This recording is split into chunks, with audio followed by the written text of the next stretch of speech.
So anyone who's a Silent Hill fan have probably heard over the last few years one of the many rumours and leaks that have been coming about in regards to a new entry into the franchise. And more recently in the last year as well, there's been a lot of rumour that not only is there one game in the works, but there's actually 2 games as well.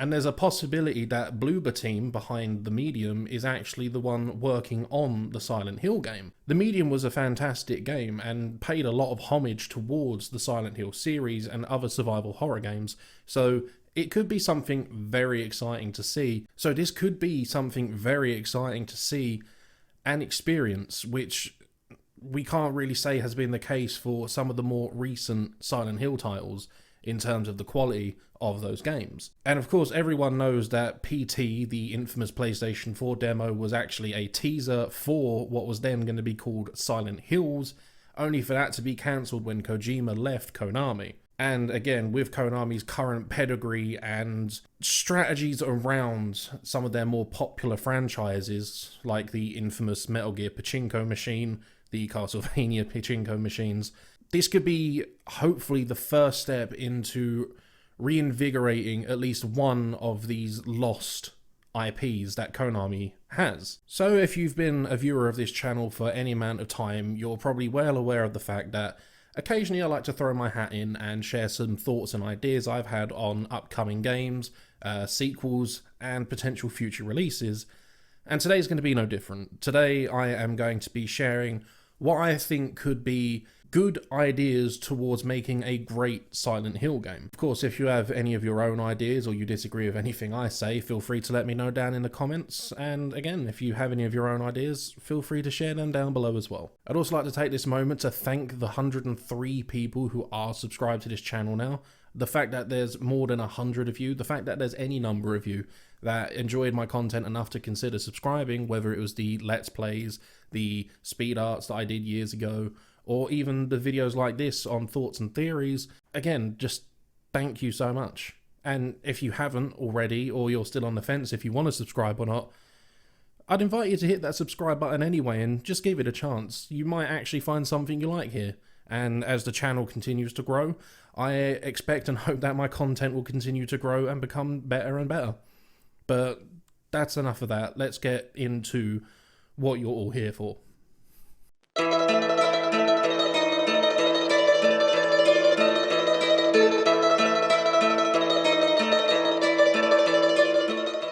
So I'm well aware of the fact that there is a want for a remake of at least the first 3 games, maybe 4 depending on how you feel about Silent Hill 4 The Room. But considering how long it's been since we've had an actual good entry into the series, I think remaking and retreading old ground right now would not be the best move. I think one of the best steps that could be taken right now is to get a new, fresh entry into the franchise, get everyone excited again, have Konami prove that they can still make a fantastic game before falling back onto a remake or a remaster. I think doing a remake or a remaster in the climate Konami is in right now would kind of be like a cop-out, easy way of trying to get people back in. I'm not saying that they can't. I mean, again, there's 2 games in the work, even though one has been said to be a spin-off. There's no reason that that second game can't be a remake or a compilation of the first 3 or 4 games. But I do genuinely believe right now what we need is either a fresh entry into the series, once again proving Konami do know what they're doing, or do what Konami was going to do with Kojima and PT and kind of give us a soft reboot of the series. I mean, the town itself is a character that will be returning. Everyone knows that everyone's Silent Hill is personally sculpted towards them and their past sins and mistakes. So introducing another new character that has either little to no relation to previous characters and to give us a whole new perspective on Silent Hill would be a very much welcome thing. Very welcome. It'd be good. It'd be good. If it is a brand new entry into the already existing canon, I don't think we should have anything to do with previous characters other than maybe references or some kind of nod or Easter egg towards them. Silent Hill 3 in my video I did already had a really cool callback to Silent Hill 1 where Heather could read the notepads Harry Mason used as his save point. So maybe having something similar to that with one of the previous characters would be a nice little nod without having to rely on previous characters and established story.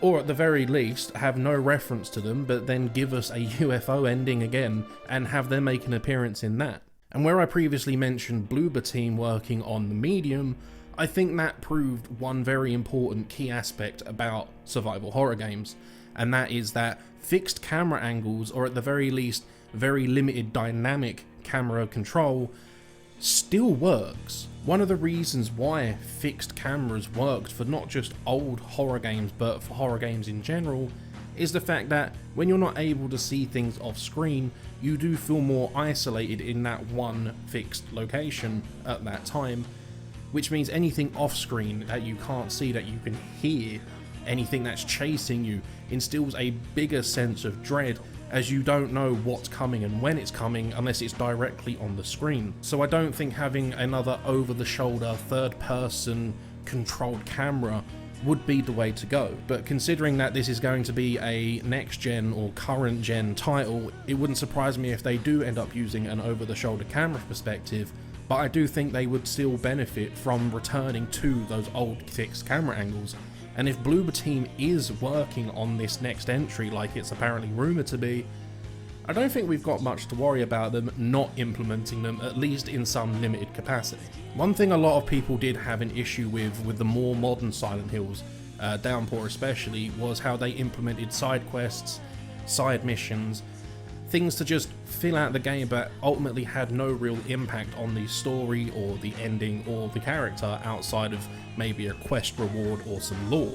I feel like maybe if we went back to a Silent Hill 1, Silent Hill 2-ish kind of side story, where certain actions that you might not think to take end up affecting the story in some other way. But Silent Hill 1 had that really subtle little side quest you could do in obtaining a jar of Aglophagus, helping Dr. Kaufman, freeing Sybil from when she's being possessed, and that ultimately works towards one of the endings in getting you the best ending. Something like that would be much appreciated here, in my own personal opinion anyway, and it also means that in taking these more subtle actions, going out of your way to do things you probably wouldn't think to or wouldn't think much of doing them, really could affect the ending and make it feel more personal to you and make you feel a little bit more accomplished that these little things you've done have worked towards a bigger picture. And speaking of these actions affecting your endings, I think we should go back to having multiple endings. Not a ridiculous amount, but you know, like more than just the good ending, the neutral ending, and the bad ending. The previous Silent Hill games used to have like a really good ending, a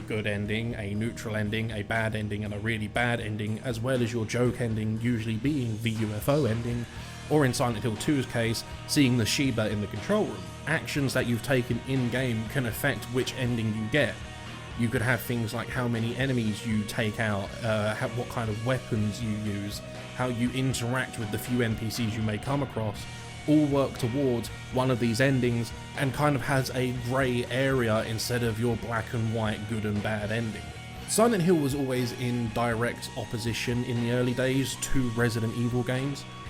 One of the key things there being that Resident Evil really limited your inventory to 6 or 8 slots depending on the character, and constant access to an item box located around the map in specific places. And for most, if not all Silent Hill games, we've had what is essentially an infinite space inventory. All of your weapons, all of your ammo, all of your healing items, key items are all there in infinitely deep pockets. Now, if they want to go back to true survival horror roots, we could have something like an inventory system that does have limited amounts of spaces. Or if you want to segregate them into weapons, healing items and that again, then at the very least you could have a limited number of spaces for each of those items, instead of being able to carry a shotgun, a rifle, a pistol, a submachine gun and a lightsaber in one pocket, and then all different kinds of drugs and pharmaceuticals to heal anything that you might come up against. As great as those early Silent Hill games were, when you had access to all of your firepower and all of your remedy items in one go, it did essentially in the later half of the game as well take out any kind of sense of dread. And that kind of leads me into my next point of Don't ever let us as players feel like at any point we have complete control over a situation. I mean, yeah, you could limit our field of view with the fixed camera screens, but don't let us be finding a gun every new area, every time we go to the other world, a new weapon. Don't give us an abundance of ammunition and healing items. Give us just enough so that we feel like we're surviving, and we have to be sensible with what we have, but don't go overboard to the fact that we can feel like, I can waste an entire clip and clear this room out. One of the defining factors of survival horror games was you enter a room, you look at your resources, you look at the amount of enemies, and you weigh your options and decide if you're going to fight or run. And in horror games that is, again, very important, and I really feel like if you're going to want to make the character feel overpowered, do it for New Game Plus runs, or do it for those runs where you've gone through it enough times. But don't allow the player to pick up a submachine gun in the second major area and then just keep feeding us ammo. Don't let enemies have ammo drops, because that could ultimately break the flow of things. And again, in a survival horror game, you want to feel like you're surviving, not that you're gradually becoming more and more powerful. So the last thing I'd like to touch on, the last idea I'd like to kind of suggest, something that was implemented in Silent Hill 2 that future titles sometimes seem to completely ignore, and that is separate game difficulty and puzzle difficulty.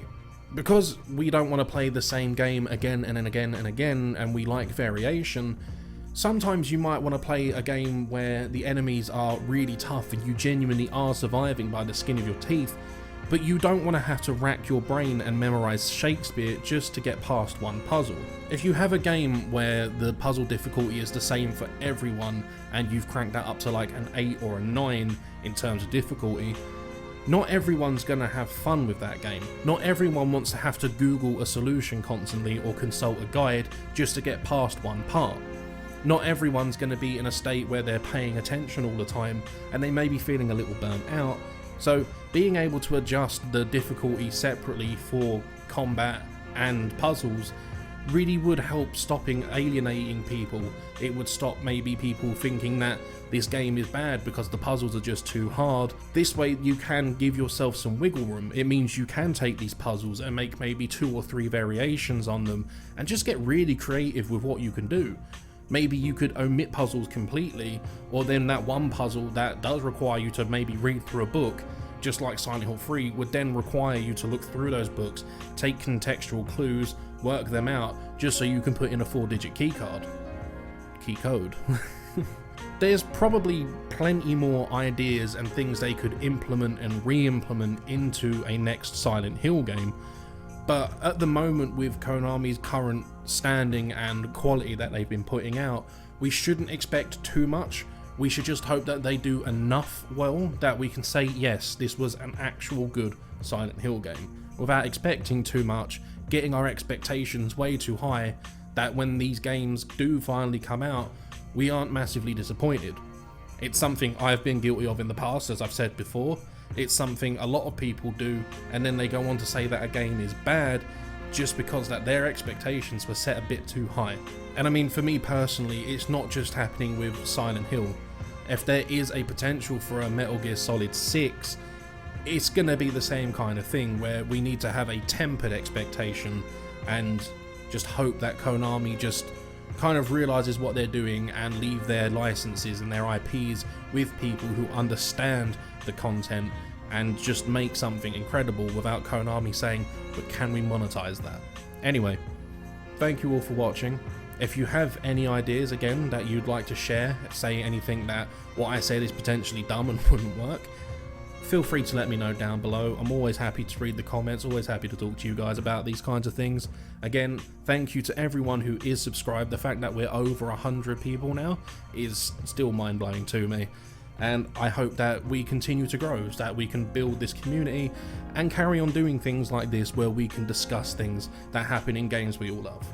Thank you all so much for watching, and I will see you in the next video. Bye!